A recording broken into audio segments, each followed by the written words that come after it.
देखिए, नीतीश कुमार प्रतीक है पलटी मार के, और ये पलटू कुमार इसी के लिए जनता एक एक बच्चा बिहार का कह रहा है।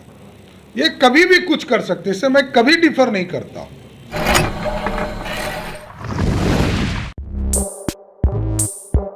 नमस्कार, मैं सतवत अब्बास, न्यूज 111 देख रहे हैं आप। बिहार विधान परिषद के नेता प्रतिपक्ष सम्राट चौधरी ने कहा कि बिहार में न्याय और अति पिछड़ों की जीत हुई है। सम्राट चौधरी ने कहा कि जिस तरीके से सीएम नीतीश ने राज्य के अति पिछड़ों के साथ सौतेला व्यवहार किया है, यह बहुत दुर्भाग्यपूर्ण है। सुप्रीम कोर्ट ने देश हित में ट्रिपल टेस्टिंग के लिए राज्य सरकारों से आयोग बनाने को कहा था, तब इनके कानों तले जू नहीं रही थी। इनके रवैये को ध्यान में रखते हुए हाईकोर्ट ने नगर निकाय चुनाव को खारिज कर दिया है, तब इन्होंने रात के अंधेरे में आयोग बनाया। सम्राट चौधरी ने कहा कि पहले जदयू के लोग कहते थे कि आयोग नहीं बनेगा, लेकिन भाजपा जब सरकार में थी तो पंचायती राज विभाग, नगर विकास विभाग से प्रस्ताव दिया, जिसके बाद एडवोकेट जनरल ने सहमति दी, फिर भी सीएम नीतीश ने इसकी अनदेखी कर दी। चौधरी ने कहा कि अब हाई कोर्ट के आदेश के बाद नगर निकाय चुनाव को लेकर जिस तरीके से सीएम नीतीश ने रात के अंधेरे में आयोग बनाने का काम किया है, इससे पता चलता है कि न्याय और अति पिछड़ों की जीत हुई है। और कल जो पटना उच्च न्यायालय का फैसला आया, वो अपने आप में ऐतिहासिक फैसला है। ये लोकतंत्र की जीत है, न्याय की जीत है और अति पिछड़े समाज की जीत है। जिस तरह रात के अंधेरे में आयोग का गठन किया गया, इससे यह स्पष्ट है कि पिछले 15 दिनों से 4 अक्टूबर को पटना हाई कोर्ट के आदेश के बाद नीतीश कुमार जी कभी मान नहीं रहे थे कि हमको आयोग का गठन करना है, लेकिन उच्च न्यायालय के आदेश के बाद और न्यायालय में जिस तरह पुनर्याचिका इन लोगों ने डाला था, उससे यह स्पष्ट था कि ये लोग सुप्रीम कोर्ट नहीं जा रहे,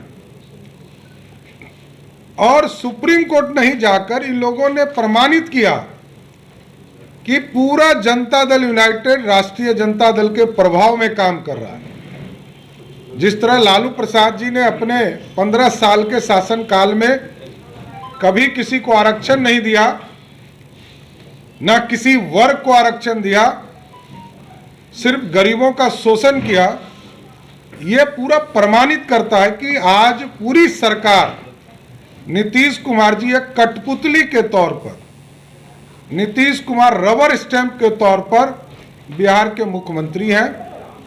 अब बिहार की जनता इनके थके हुए, विचारहीन, सिद्धांत विहीन राजनीति से उब चुकी है, और ऐसे आयोग का गठन किया।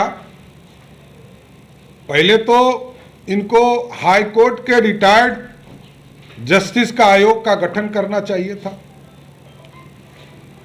इन लोगों ने ऐसे आदमी को अध्यक्ष बनाया है आयोग का, जिसका कि पिछले महीने बाईपास सर्जरी हुई है, और बाईपास सर्जरी जिस व्यक्ति का हुआ हो तो वो कम से कम 3 महीने बेड रेस्ट होगा। ये लोग फिर अति पिछड़ा के साथ अन्याय करने की तैयारी कर रहे हैं, उनका शोषण करने की तैयारी कर रहे हैं। कि जो जिनको अध्यक्ष बनाया गया, मेदांता के हॉस्पिटल में उनका बाईपास सर्जरी होता है, और वो कैसे फिजिकली पूरे बिहार घूमकर एक एक यूनिट का पूरा जांच करेंगे। इसका मतलब है अभी 10:30 बजे नीतीश कुमार जी ने सभी मेंबर और उनके पूरी टीम को बुलाया है कमेटी के, ये अपना प्रभाव डालने के लिए, ये कुनीति फिर से स्थापित करना चाहते हैं, ये कुदृष्टि डालना चाहते हैं।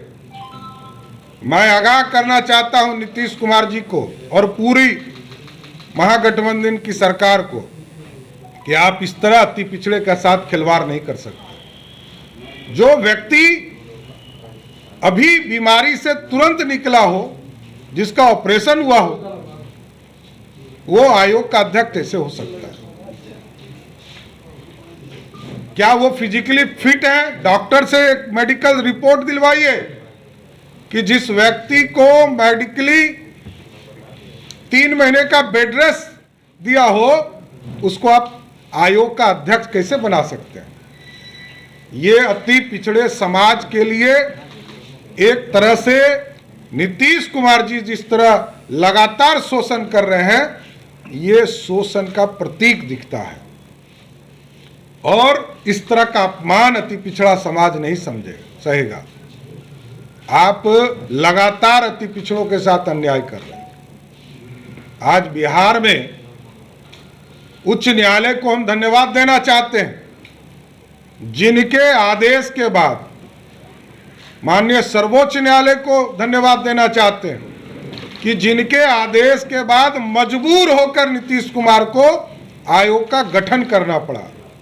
लेकिन आयोग का गठन हुआ, इसको सही रास्ते पे तो ले जाने का काम नीतीश कुमार जी कीजिए।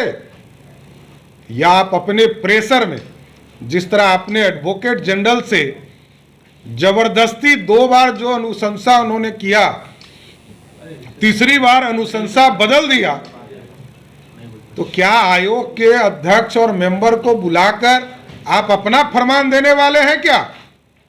ये पूरा प्रतीक होता है कि ये अपना आदेश देने वाले हैं कि हमने मुख्यमंत्री के तौर पर आपको नियुक्त किया, इसलिए हम तो आग्रह करेंगे कि पटना उच्च न्यायालय के मॉनिटरिंग में और पटना उच्च न्यायालय के रिटायर्ड जस्टिस के द्वारा जो आयोग का गठन किया जाए, जिससे कि ये पूरी समीक्षा करके तुरंत आरक्षण के साथ चुनाव कराने का काम किया जाए। लगता है कि रबर स्टैंप लोगों को बनाया गया है ताकि अपने से रिपोर्ट बनाकर देखिए, वो अब मुख्यमंत्री जी स्वयं रबर स्टाम्प हो चुके हैं बिहार में। बिहार में लालू प्रसाद जी के रबर स्टाम्प है नीतीश कुमार जी, तो वो अब उनकी आदत हो गई है कि सब रबर स्टाम्प बन जाए। जिसलिए हमने तो सीधा आरोप लगाया कि राज्य निर्वाचन आयोग को जिस तरह इन्होंने रबर स्टाम्प के तरह यूज किया और जबरदस्ती चुनाव की घोषणा कराई, इससे तो पूरा प्रतीक होता है कि इस आयोग का गठन भी इसी, देखिए आप राजद के सदस्यों को, कोई स्वतंत्र नहीं है, कोई राजद का सदस्य है, कोई जनता दल यू का सदस्य है। अरे आप स्वतंत्र टीम तो गठन करते हैं, इसलिए पूरा स्पष्ट है, यह आयोवास है। लेकिन मैं उच्च न्यायालय को और सर्वोच्च न्यायालय को विशेष तौर पर धन्यवाद देता हूं आपके माध्यम से कि आयोग का गठन तो करना पड़ा नीतीश कुमार को, जो पिछले 15 दिनों से ये लोग लगातार झुठलाने का काम कर रहे थे। देखिए, नीतीश कुमार प्रतीक हैं पलटी मार के, और ये पलटू कुमार इसी के लिए एक एक बच्चा बिहार का कह रहा है, ये कभी भी कुछ कर सकते, इससे मैं कभी डिफर नहीं करता हूँ। न्यूज़ 111 के वीडियोस को देखने के लिए चैनल को सब्सक्राइब करें और बेल आइकन का बटन दबाएं।